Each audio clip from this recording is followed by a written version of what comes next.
کام ان سے لے رہا ہے. میں اس مدرسے میں پڑھانے والے تمام مدرسین کو، یہاں کے ذمہ داروں کو مبارکباد دیتا ہوں. عزیزان ملت اسلامیہ، علم ایک لازوال دولت ہے، ترقی کا ضامن ہے، اور علم ایک نور ہے، جہالت ایک ظلم ہے. اسی لیے اللہ سبحانہ و تعالیٰ نے قرآن کریم میں یہ فرمایا کہ کیا جاہل اور عالم برابر ہو سکتے ہیں. حدیث شریف میں آیا کہ اللہ کے رسول صلی اللہ علیہ وسلم نے ارشاد فرمایا کہ جو لوگ علم حاصل کرنے کے لیے راستے پہ نکلتے ہیں، اللہ سبحانہ و تعالیٰ ان کے لیے جنت کے راستے کو آسان کر دیتا ہے. حدیث شریف میں آیا کہ اللہ کے رسول صلی اللہ علیہ وسلم نے فرمایا کہ جو لوگ علم حاصل کرتے ہیں، ان کے علم حاصل کرنے کی خوشی میں فرشتے ان کی راہوں میں پر بچھا دیتے ہیں. اللہ کے رسول صلی اللہ علیہ وسلم نے ارشاد فرمایا کہ جو لوگ علم حاصل کرتے ہیں، زمین و آسمان میں جو چیزیں اللہ نے پیدا کی ہیں وہ سب اس علم حاصل کرنے والے کے لیے، بشمول پانی میں جو مچھلیاں ہیں وہ اس کی بخشش کے لیے دعائیں فرماتی ہیں.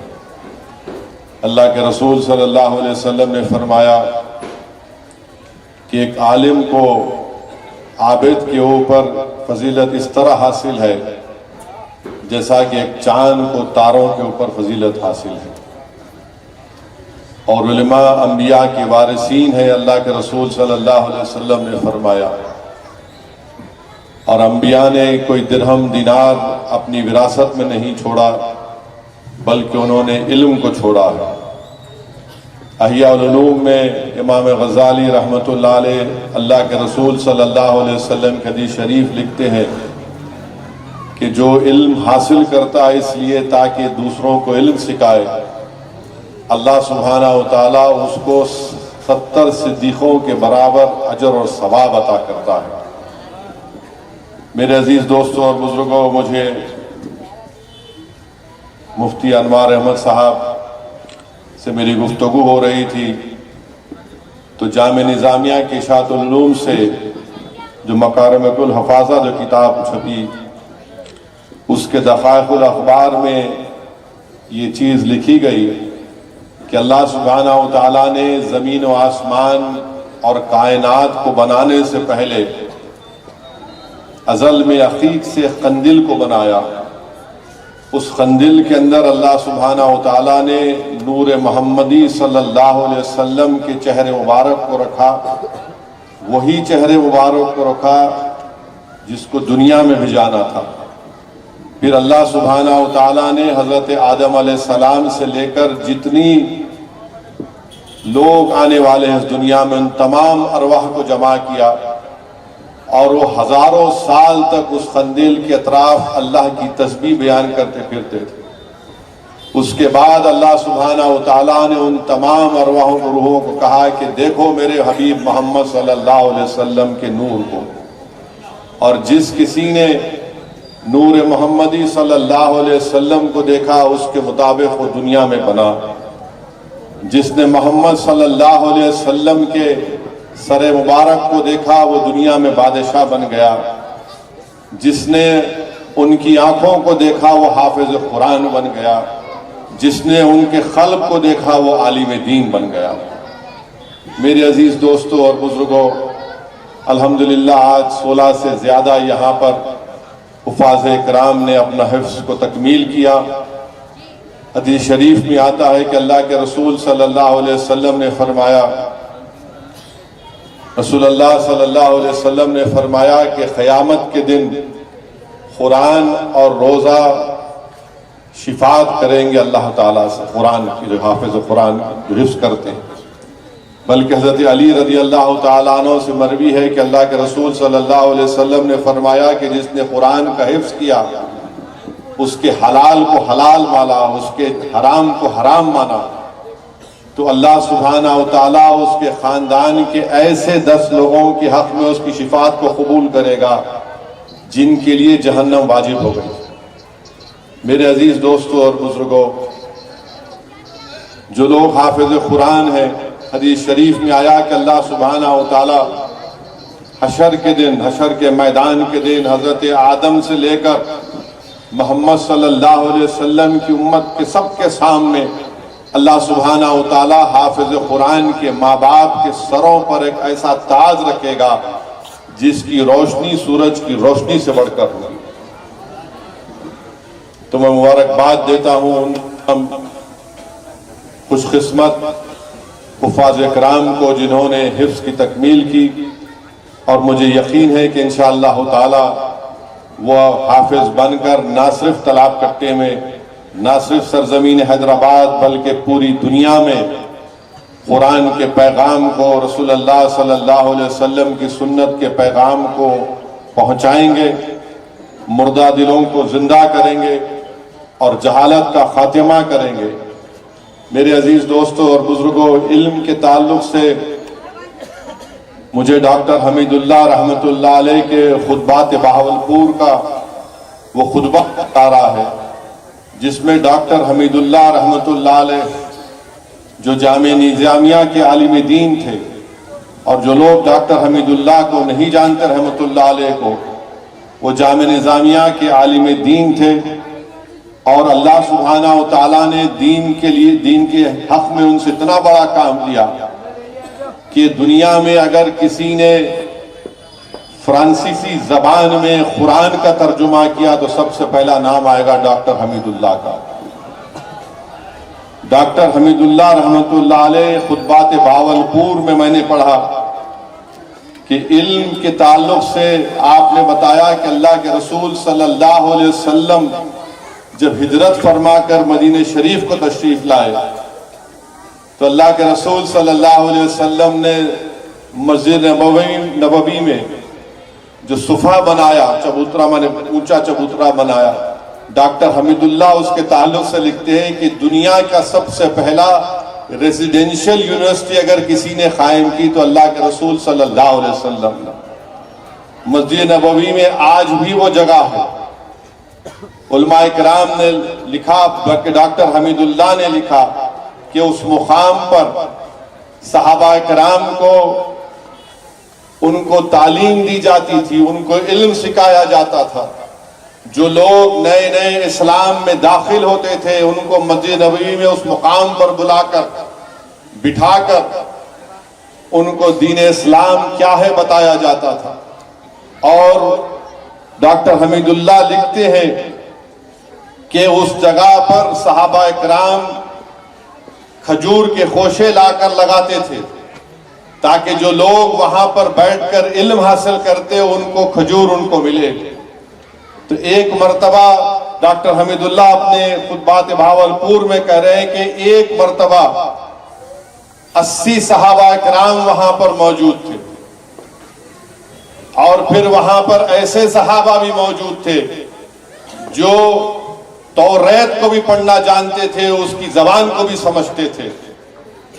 ڈاکٹر حمید اللہ اپنے اس خطبے میں یہ بھی بیان فرماتی ہیں کہ اللہ کے رسول صلی اللہ علیہ وسلم جب ایک وفد آیا تھا موجودہ عمان سے، تو اللہ کے رسول صلی اللہ علیہ وسلم ان سے عمان کے بارے میں پوچھ رہے تھے کہ فلاں شخص کیسا ہے، وہ کیا جگہ ہے، وہ جگہ کیسی ہے۔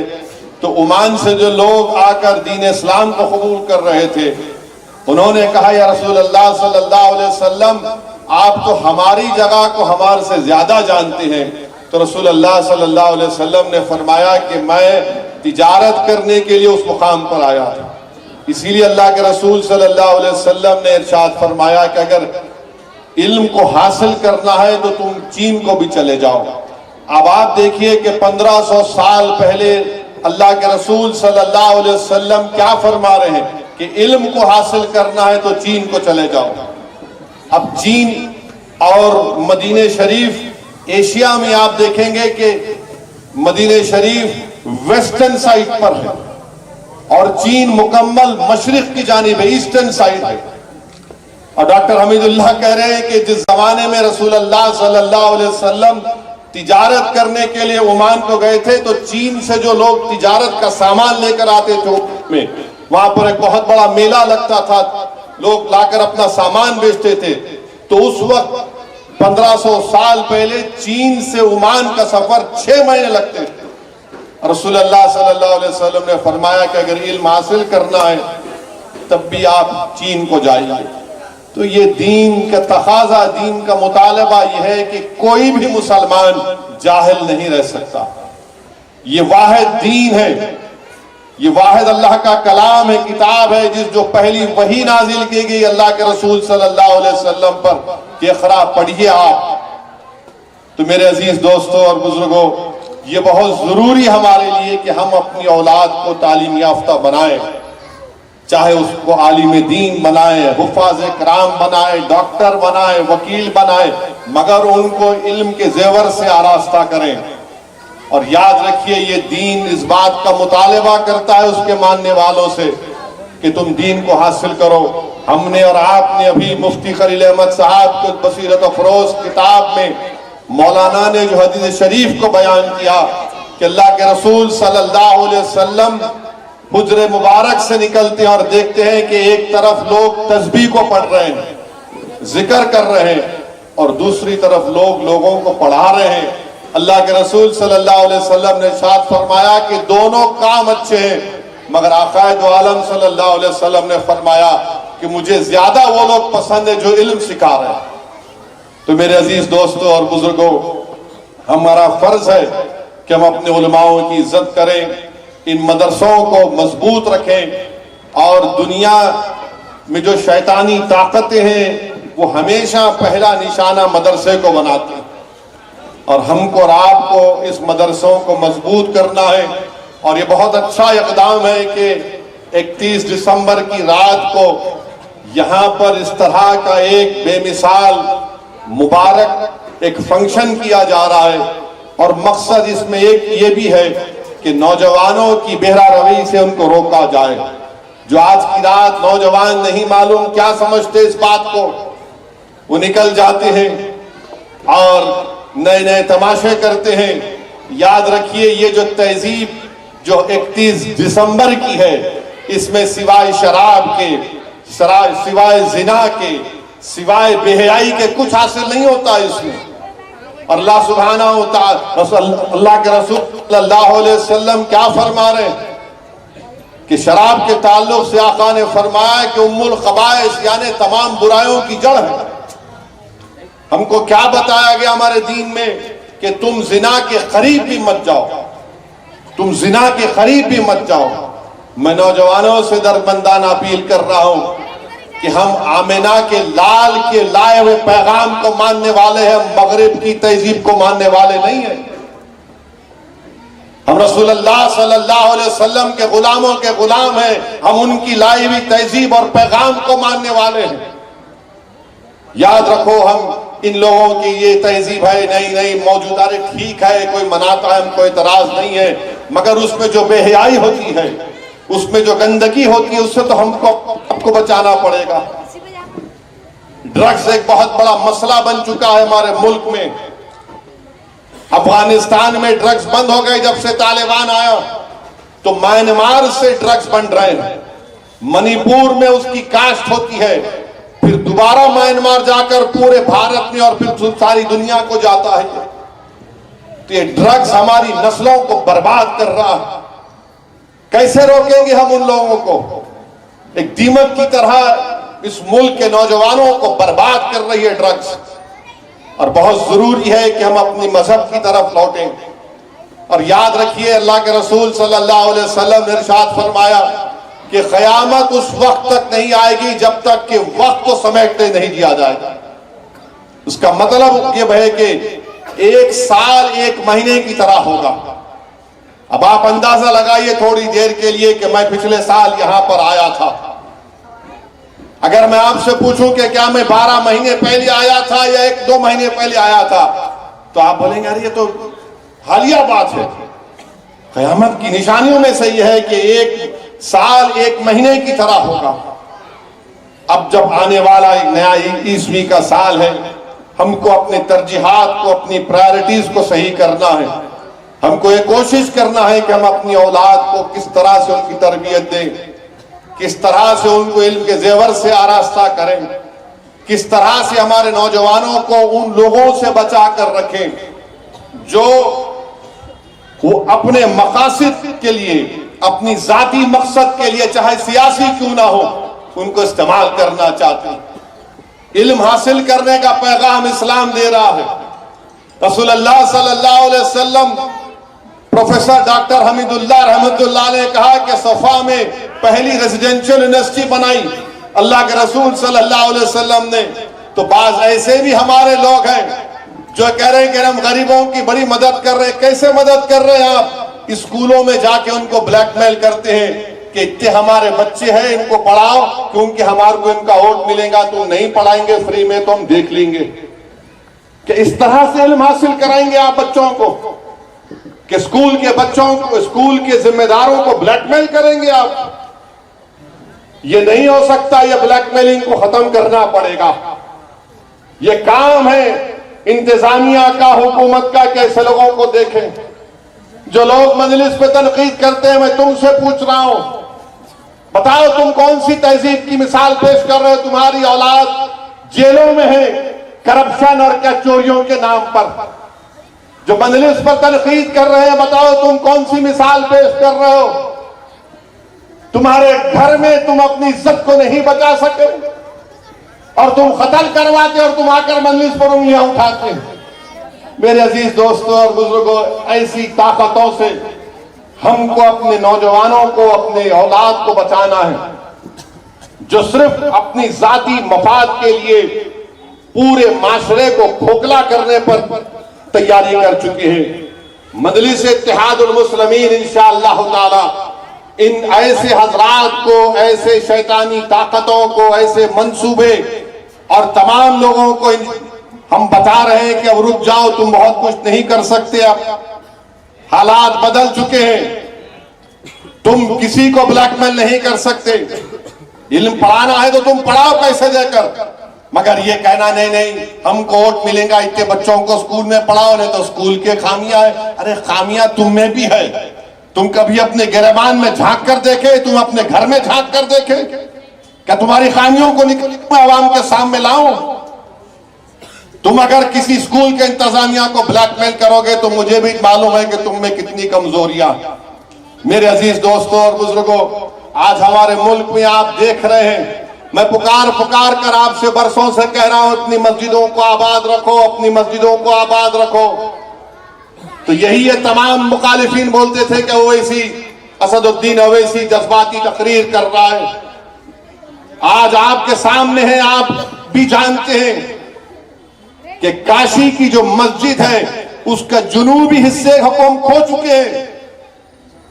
مسجد میں نماز نہیں ہو رہی ہے، کچھ اور چیز ہو رہی ہے. کاشی میں جو وضو خانہ ہے اس کو بند کر دیا گیا ہے. متھرا کی عیدگاہوں پر للچاوی نظریں لگا کر بیٹھے ہیں. سنبھل کی مسجد کا قصہ آپ کے سامنے ہے.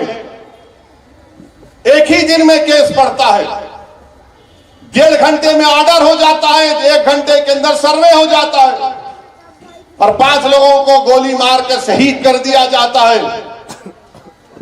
اس سے بھی دل نہیں بھرا تو مسجد، سنبھل کی مسجد کے سامنے، سنبھل کی مسجد آثار قدیمہ کا پروٹیکٹڈ مانیومنٹ ہے.